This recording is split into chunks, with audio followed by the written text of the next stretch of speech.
प्रार्थना करता हूं मोदी जी, हमारी प्रार्थना है आपसे कि इस देश के साथ, मैं वो शब्दों का इस्तेमाल नहीं करता, वो आप जो है किसी भी प्रकार की जो है मैं कहूँगा इस देश की इज्जत को रखिए।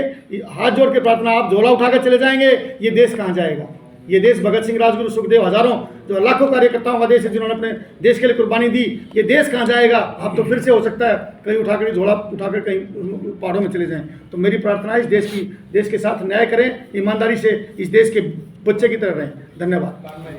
आदरणीय अरुणा जी। आप सभी पत्रकार बंधुओं का, हमारी बहनों का बहुत बहुत धन्यवाद हमें समय देने के लिए।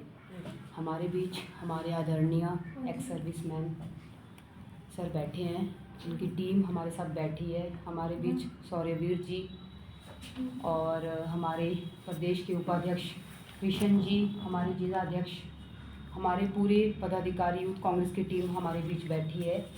आज आप लोगों के माध्यम से, अपने परिवार के माध्यम से मैं जनता तक अपना मैसेज पहुंचाना चाहती हूं। आप सभी जानते हैं कि आज का जो मेन मकसद आपके बीच आने का है वो है जय जवान। एक स्कीम केंद्र सरकार द्वारा जो लाई जाती है, सभी जानते हैं कि युवा जो है देश का भविष्य है।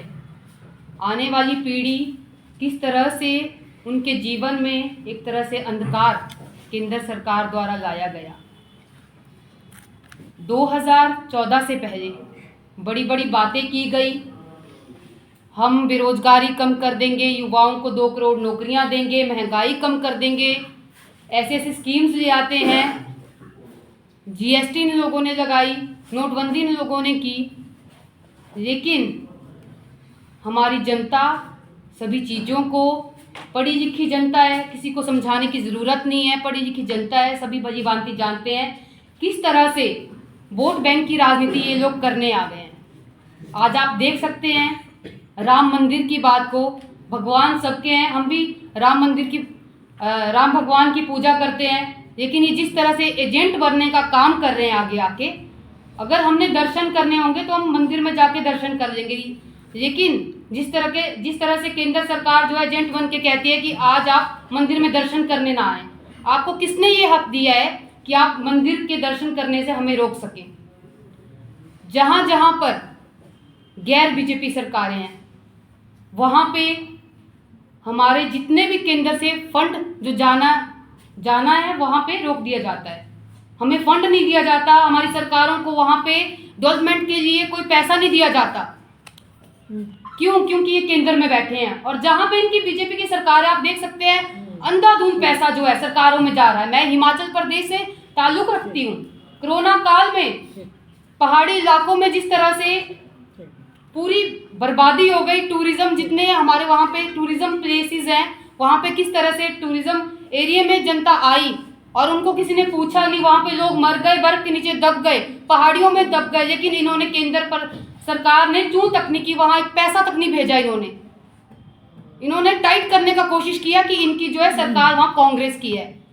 ये भेदभाव कर रहे हैं, धर्म के नाम पे वोट मांग रहे हैं, और आप सभी जानते हैं कि आज महंगाई चरम सीमा पर है।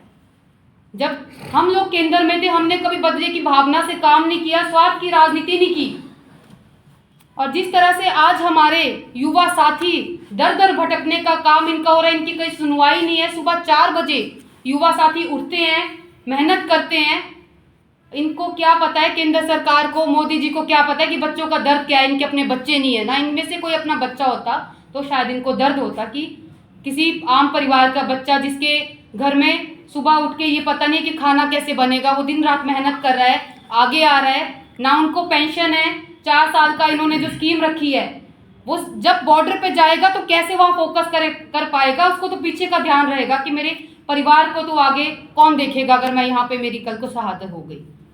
तो मेरा मानना है कि हम जो मांग कर रहे हैं, हमारे आदरणीय राहुल गांधी जी भारत जोड़ो यात्रा कर रहे हैं, पहले भी की, और हम जनता के बीच जा रहे हैं। महिलाओं का दुख दर्द, युवाओं का दुख दर्द, किसानों का दुख दर्द, उनके बीच उनकी दुख दर्द को समझने के लिए जा रहे हैं। हम कोई वोट की राजनीति नहीं कर रहे हैं। जिस तरह से आज ये 10 साल अगर केंद्र में बैठे हैं, तो 10 साल हमने भी केंद्र सरकार में, हम भी किसी समय में बैठे थे, लेकिन हमने कभी बदले की भावना से काम नहीं किया।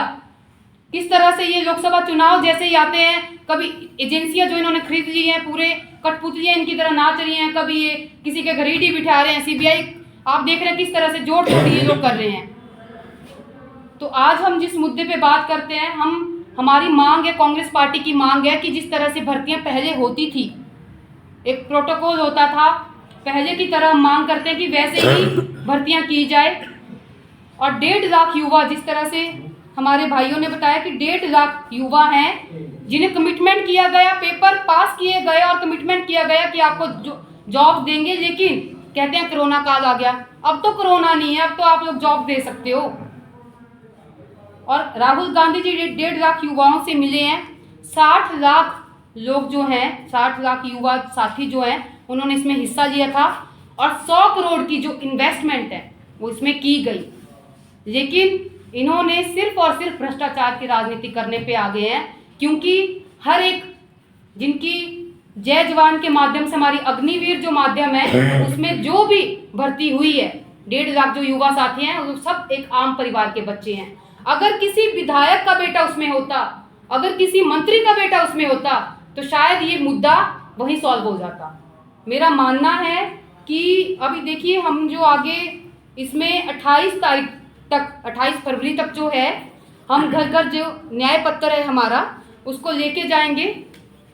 हमारा न्याय पत्र, और इसमें एक नंबर भी दिया गया है युवाओं के साथ जुड़ने का, मिस कॉल नंबर हम जो है 99998120 और 24, ये नंबर जो है ये हम युवाओं के बीच 28 फरवरी तक न्याय पत्र के माध्यम से लोगों के बीच जाएंगे, अपने युवाओं साथियों के साथ जाएंगे। और 5 से 10 मार्च के बीच शहीद स्मारक हमारे जो भी हैं वहाँ पे हर एक बूथ लेवल पे धरना प्रदर्शन किया जाएगा। और 17 से 20 के बीच में हम पद यात्रा जो है देश भर में शुरुआत कर रहे हैं। नागरिकों की ओर से इनको ये बताना चाहता हूँ कि जहाँ पे भी जरूरत होगी हम आपके साथ हैं, आप हमारे नौजवान हैं, हम आपके जो है हर कदम पर आपका साथ देंगे।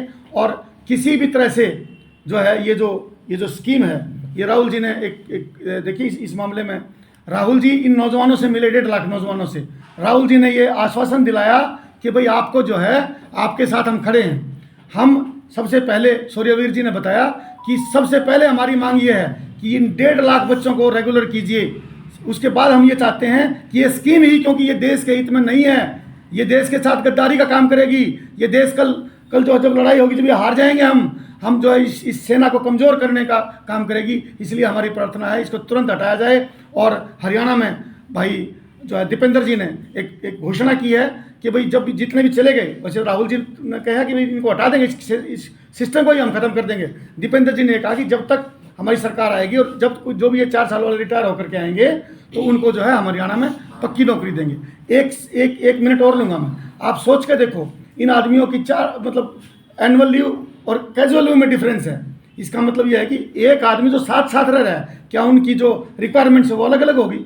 उनको जो एक अभी हमारे 4 अग्निवीर शहीद हो चुके हैं, उसके घर के सामने उनके शव को लिटा करके और छोड़ के चला जाते हैं। क्या यही देश की सेना, क्या यही इसी मोटिवेशन के साथ आप चाहते हैं कि हमारे नौजवान लड़े? इसलिए ये अब अखबार वालों ने, इन्होंने मीडियाज ने जो मोटे मोटे घरानों ने खरीद लिया इनको, जो इसको गोदी मीडिया बोलते हैं, इन्होंने इस न्यूज़ को दिखाना बंद कर दिया। क्या ऐसा ही देश चलेगा? क्या हम अपने सैनिकों के साथ, जो देश अपने सैनिकों का, अपना शहीदों का सम्मान नहीं करता वो ज़्यादा लंबा नहीं चलता। इसलिए मेरी प्रार्थना है इस मोदी सरकार से कि जागे और इसको जो है इस आग के साथ ना खेले, इस देश के साथ ना खेले। नहीं तो भगत सिंह राजगुरु किसी आर्मी के जो है हिस्सा नहीं थे, वो जो है इस देश की, इस माटी के हिस्सा थे। उन्होंने अपने देश की आज़ादी की लड़ाई लड़ी। और ये नौजवान टीम, कांग्रेस पार्टी की, राहुल गांधी की ये टीम, ये नौजवानों की टीम आज खड़ी हो गई है। हर घर तक ये अपने देश की सेना को बचाएंगे और इस देश को बचाएंगे। और इन शब्दों के साथ मैं सूर्यवीर जी का, नौजवान टीम का बहुत बहुत धन्यवाद। नागरिकों की ओर से इनको ये बताना चाहता हूँ कि जहाँ पे भी ज़रूरत होगी हम आपके साथ हैं, आप हमारे नौजवान हैं, हम आपके जो है हर कदम पर आपका साथ देंगे। और किसी भी तरह से जो है ये जो स्कीम है, ये राहुल जी ने एक देखिए इस मामले में राहुल जी इन नौजवानों से मिले, 1.5 लाख नौजवानों से। राहुल जी ने ये आश्वासन दिलाया कि भाई आपको जो है आपके साथ हम खड़े हैं। हम सबसे पहले सूर्यवीर जी ने बताया कि सबसे पहले हमारी मांग ये है कि इन 1.5 लाख बच्चों को रेगुलर कीजिए। उसके बाद हम ये चाहते हैं कि ये स्कीम ही, क्योंकि ये देश के हित में नहीं है, ये देश के साथ गद्दारी का काम करेगी। ये देश कल जो जब लड़ाई होगी, जब ये हार जाएंगे हम जो है इस सेना को कमज़ोर करने का काम करेगी। इसलिए हमारी प्रार्थना है इसको तुरंत हटाया जाए। और हरियाणा में भाई जो है दीपेंद्र जी ने एक घोषणा की है कि भाई जब भी जितने भी चले गए, वैसे राहुल जी ने कहा कि भाई इनको हटा देंगे, इस सिस्टम को ही हम ख़त्म कर देंगे। दीपेंद्र जी ने कहा कि जब तक हमारी सरकार आएगी और जब जो भी ये 4 साल वाले रिटायर होकर के आएंगे तो उनको जो है हम हरियाणा में पक्की नौकरी देंगे। एक मिनट और लूँगा मैं। आप सोच के देखो, इन आदमियों की 4 मतलब एनुअल लीव और कैजुअल लीव में डिफरेंस है। इसका मतलब यह है कि एक आदमी जो साथ साथ रह रहा है, क्या उनकी जो रिक्वायरमेंट्स है वो अलग अलग होगी। उनको जो एक अभी हमारे 4 अग्निवीर शहीद हो चुके हैं, उसके घर के सामने उनके शव को लिटा करके और छोड़ के चला जाते हैं। क्या यही देश की सेना? क्या यही इसी मोटिवेशन के साथ आप चाहते हैं कि हमारे नौजवान लड़े? इसलिए ये अब अखबार वालों ने, इन्होंने मीडियाज़ ने जो मोटे मोटे घरानों ने खरीद लिया इनको, जो इसको गोदी मीडिया बोलते हैं, इन्होंने इस न्यूज़ को दिखाना बंद कर दिया। क्या ऐसा ही देश चलेगा? क्या हम अपने सैनिकों के साथ, जो देश अपने सैनिकों का, अपना शहीदों का सम्मान नहीं करता, वो ज़्यादा लंबा नहीं चलता। इसलिए मेरी प्रार्थना है इस मोदी सरकार से कि जागे और इसको जो है इस आग के साथ ना खेले, इस देश के साथ ना खेले। नहीं तो भगत सिंह राजगुरु किसी आर्मी के जो है हिस्सा नहीं थे, वो जो है इस देश की, इस माटी के हिस्सा थे। उन्होंने अपने देश की आज़ादी की लड़ाई लड़ी। और ये नौजवान टीम, कांग्रेस पार्टी की, राहुल गांधी की ये टीम, ये नौजवानों की टीम आज खड़ी हो गई है। हर घर तक ये अपने देश की सेना को बचाएंगे और इस देश को बचाएंगे। और इन शब्दों के साथ मैं सूर्यवीर जी का, नौजवान टीम का बहुत बहुत धन्यवाद।